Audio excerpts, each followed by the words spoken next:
French President Emmanuel Macron is in Algeria for a 3-day visit meant to try and help mend ties with the former colony of France. Ties between Paris and Algiers have been particularly tense since last year.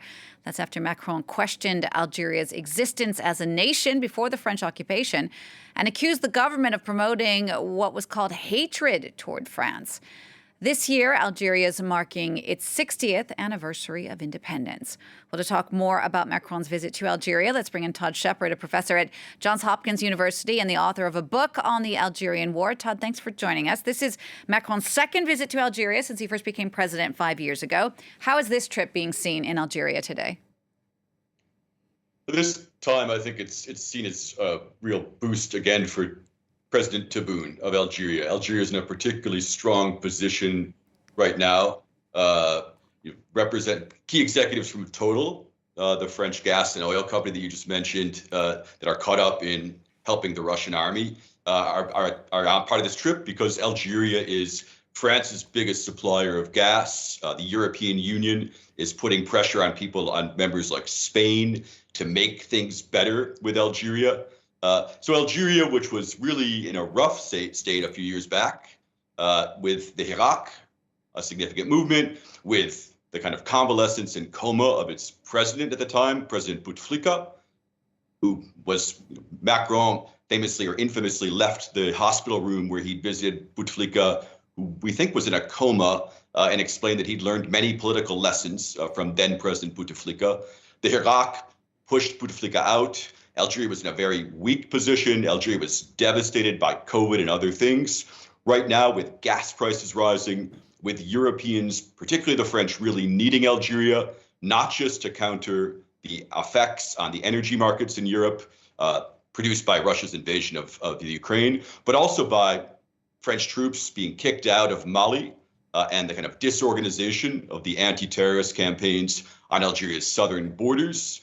Algeria as a country is in a really strong position. Algeria is making a lot more money now because of the gas prices. So this is seen as a moment for Algeria to shine. This is definitely seen as a moment when the French should step up and speak to and address not just economic concerns, what they can get from Algeria.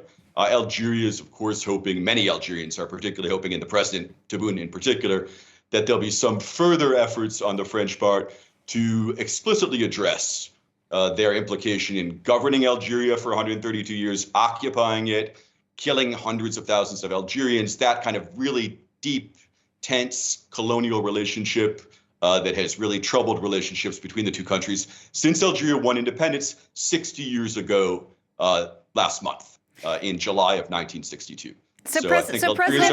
President Macron has long ruled out issuing, though, an apology for colonialism. He has made a series of gestures that are aimed at healing past wounds. Do you really think he needs to explicitly apologize?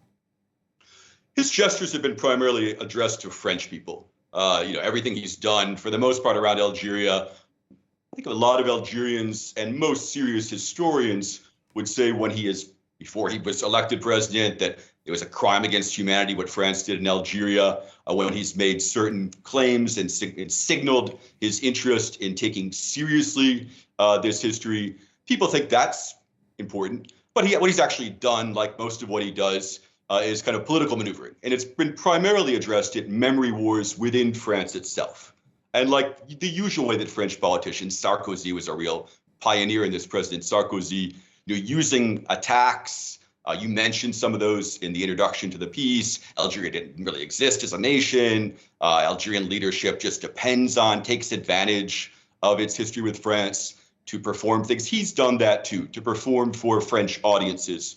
If he actually wants to speak to Algerians this time, it doesn't have to be in the form of an apology, I would suspect, but something where it's actually taking seriously Algerians as interlocutors, as equal interlocutors, as people that have their own stakes, their own history, and their own sense of dignity and want to be respected, as any country would.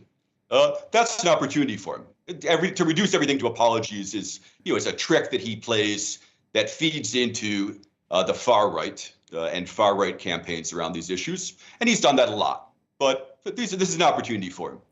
All right, Todd, thanks for sharing your expertise with us. Todd Shepard there, professor at Johns Hopkins University. Thank you. Thanks so much.